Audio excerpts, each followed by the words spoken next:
following the series of events that have been happening in Nigeria, I mean, starting from last week where we saw the issue, or last 2 weeks or so, the issue of fuel scarcity in Nigeria. And then also we're seeing the issue of customers struggling to actually get the service that they pay for. That's talking about light, and there have been no power recently.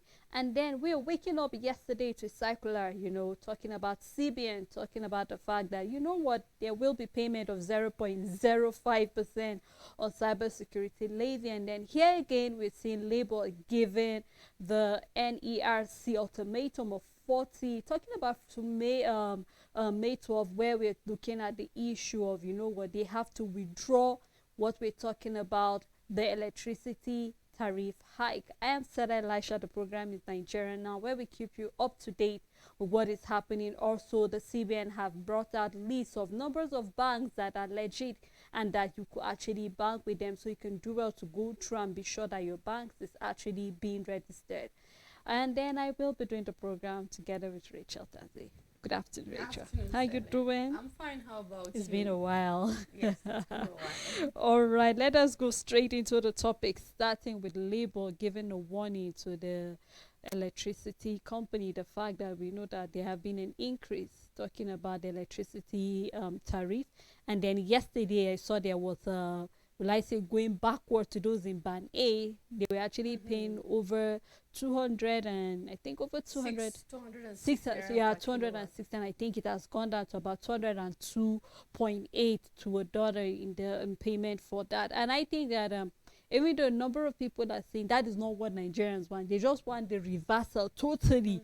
We do not want this increase of electricity tariff. I mean, last week we could also look at what MultiChoice wanted doing about that. MTN, Glo, and many others were also saying, you know what, because of the way things are, we just want to, increase the tariff you will be paying. So, and then I think in the morning, you and I were also looking at some of the deductions that were being made.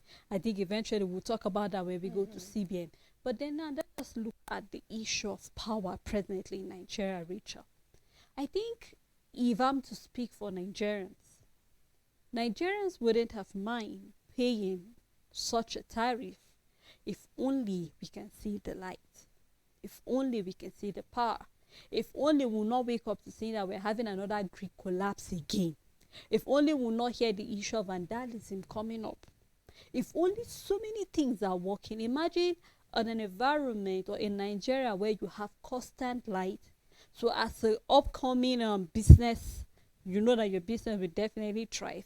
You know that you have other international company that you can rely on. Labor, employment of labor wouldn't have been a problem. And we know that we started this year with series of complaints, especially coming from Nigerians. And here we're saying labor is already giving a time frame. You know what, we can no longer take this. It's either you reverse it or you actually risk having an industrial strike eventually. Because I think Nigerians have been waiting for labor to talk for a while. I mean, their concern have been on how far the minimum wage. I mean, we're talking about 615,000 per month. And then, I mean, you and I have gone back and forth whether that would be realistic or not. But then right now, let's look at the issue of power in Nigeria. And then with what Labour is saying in regards to the present increase in the electricity tariff, and then what it is applicable presently with the Nigerian economy. Stella, when you hear Labour talking, it's at this point I feel, is this Labour really for the government or for the masses? And why are they not attacking the issue as it is? Now, this is it. This electricity tariff increase is as a result of a decision, and is a decision by the federal government to stop paying subsidy for electricity. So now the question is, who is Labour supposed to be giving an ultimatum to withdraw or reduce tariff? Is it the NERC or is it the federal government to put back the tariff, the subsidy that they have taken out? Because without this tariff being removed, rather subsidy on electricity, we won't see this massive increase or this kind of tariff hike that we are witnessing at the moment. So my question to Labour is this supposed to be directed to NERC or to the government? Because the Nigerian government have sold power distribution to private company. That's why we have the Gencos down to the Discos and all of that. And whether we like it or not, when it comes to privatization, is profit. Is profit. These are private-owned companies.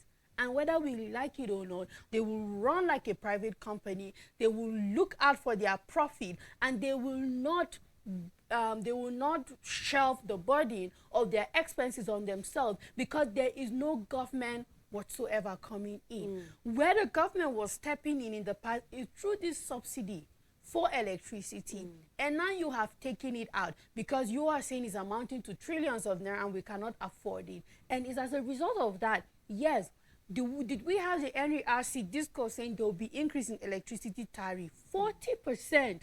There was already such speculation.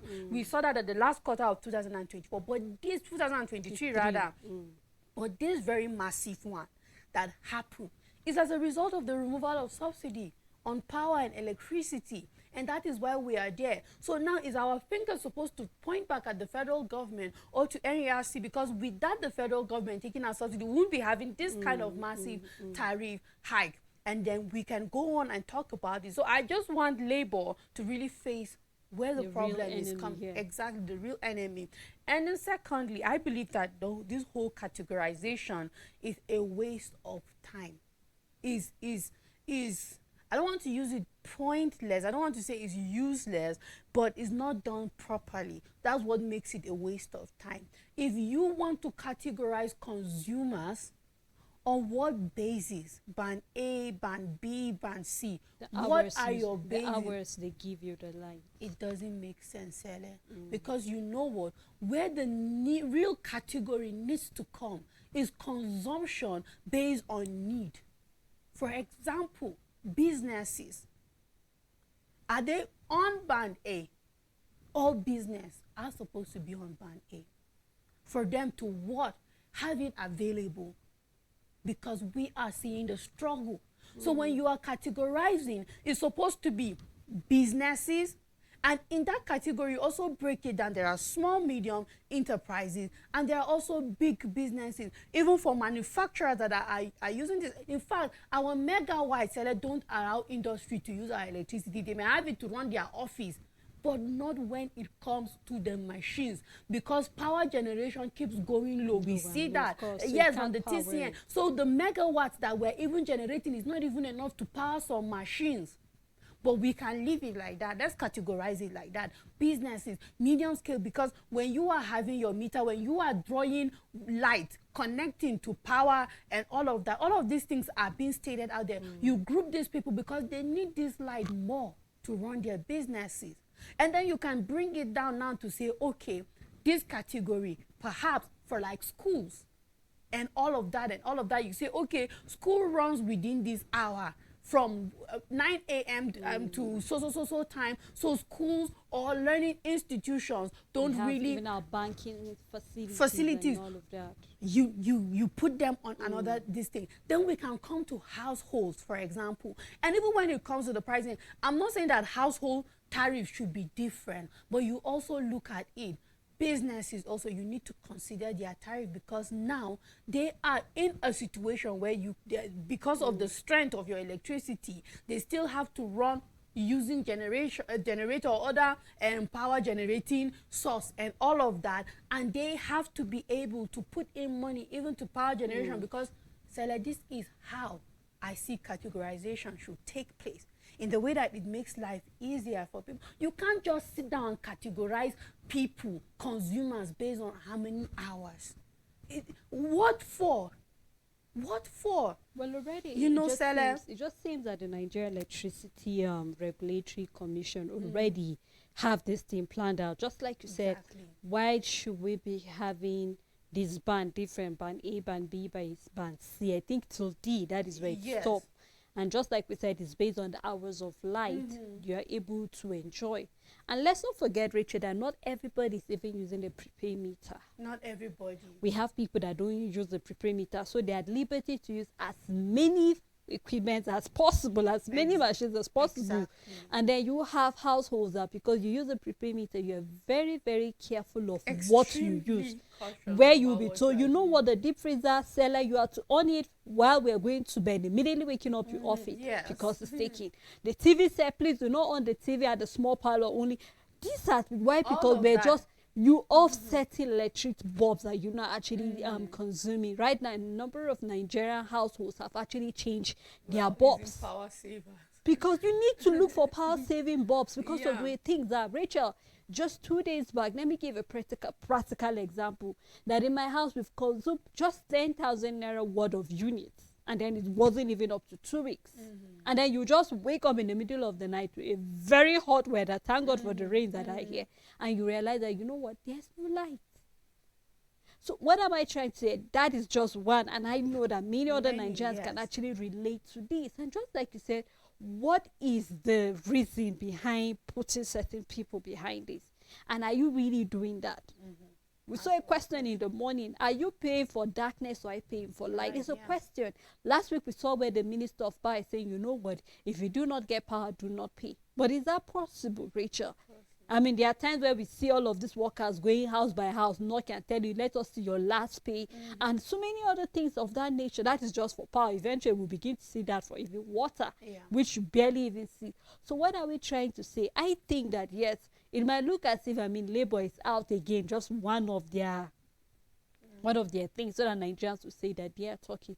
But I'm hoping that, honestly, I remember when this whole thing started and when IMF was giving, we said it's not everything that is being suggested by the IMF that we will take. Because we need to look at It's our own, not. we need to look at our own country. We're peculiar as it is. So if we take this thing into cognizance, what is going to happen? Who are the people that will suffer eventually? And one of the problems we've been having in this country is that we have poor communication, that the government do not communicate to its citizens properly. You just wake up one morning so much. and you just feel like, you know what, we can no longer pay the subsidy, so we are removing it.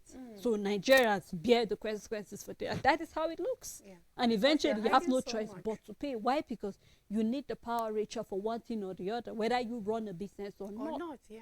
Exactly. So I'm hoping that, you know what, there should be an understanding. There should be a consent. Let us sit down and really discuss this critically. Our power plants are going down, just like you made mention.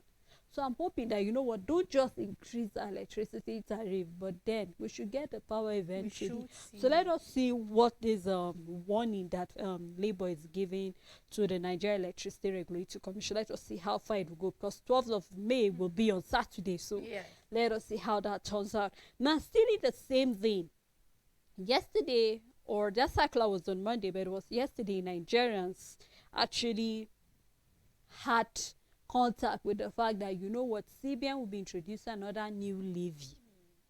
So forget about electronic charges, forget about SMSs, forget about stamp duties, and many other things that each time you make a little deposit, you see some deductions being done, that you have 5,000 naira in your account, and then you wake up by the weekend to maybe 4,900 or 4,800, depending if you are not being charged 200 naira for SMS. Yeah.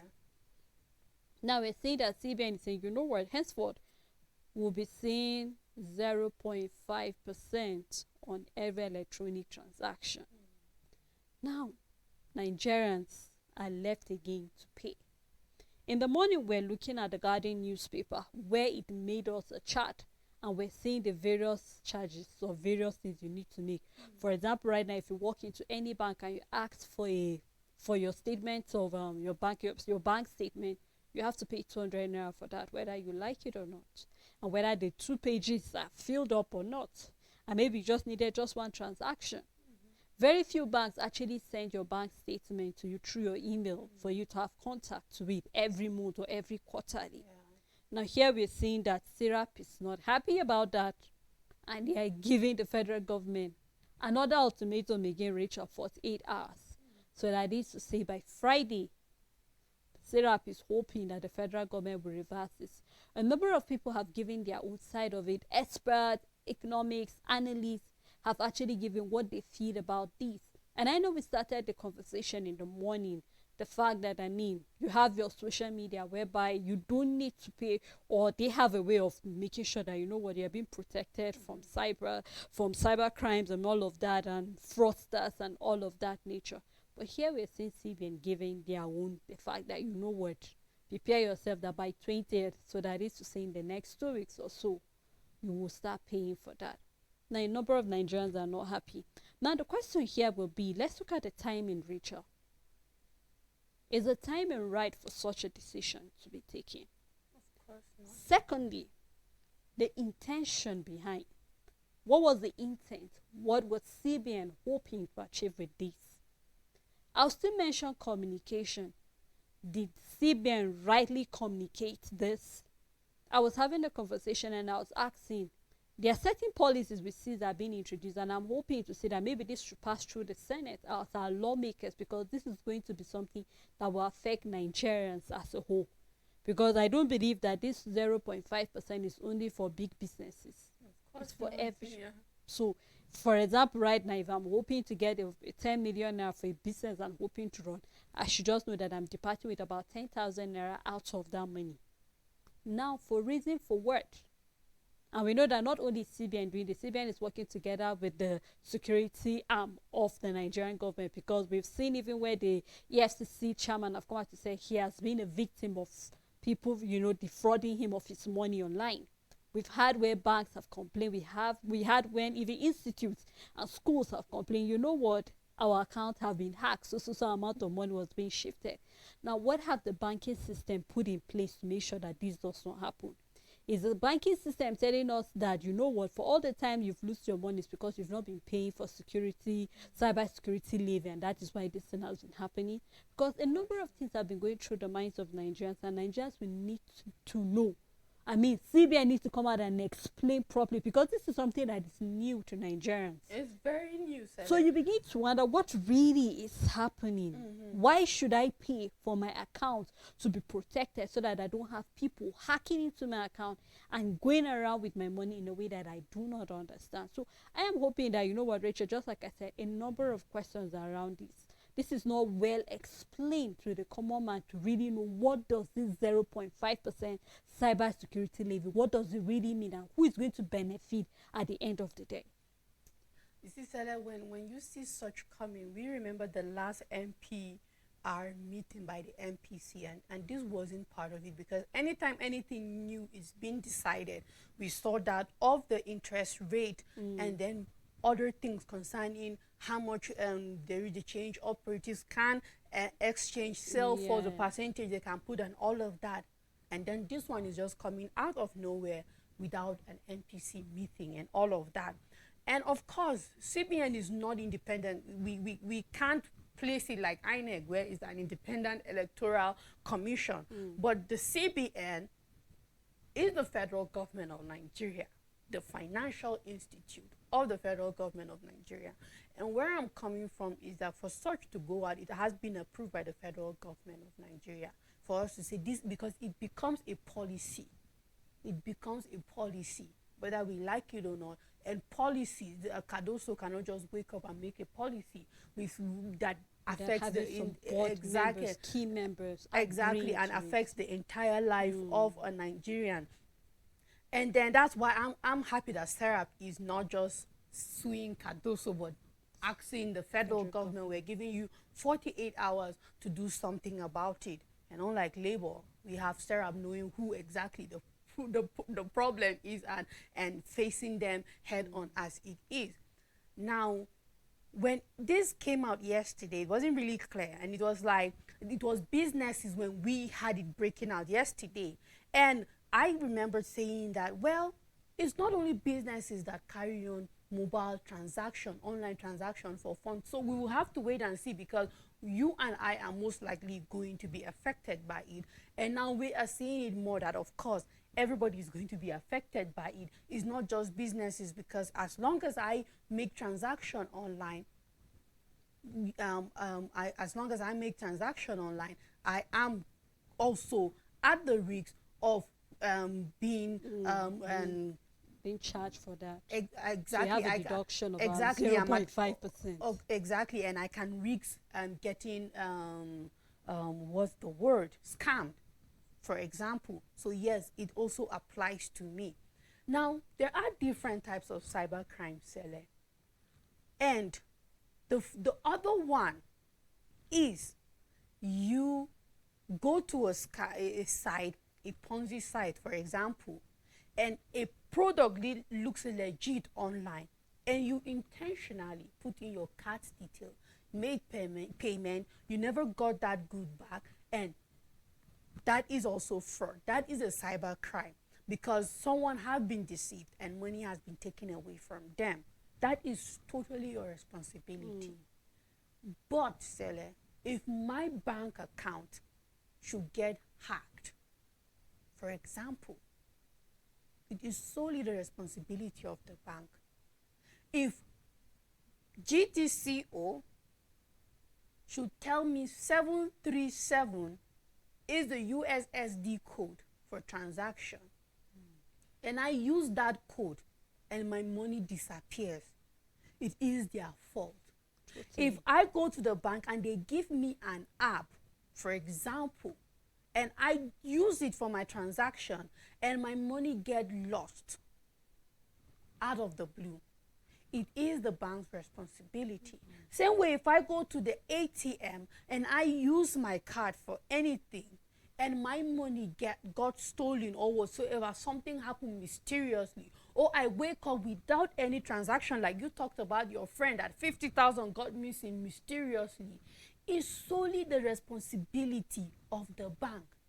You came to me and told me to please bank with you, and now for using your platform, you're telling me I'm responsible for my safety. It's extortion and exploitation, because I went to you for safety because you guaranteed me that my money will be safe. So this whole cyber security levy and all of that, I say it and I'll repeat it again. I see it as extortion.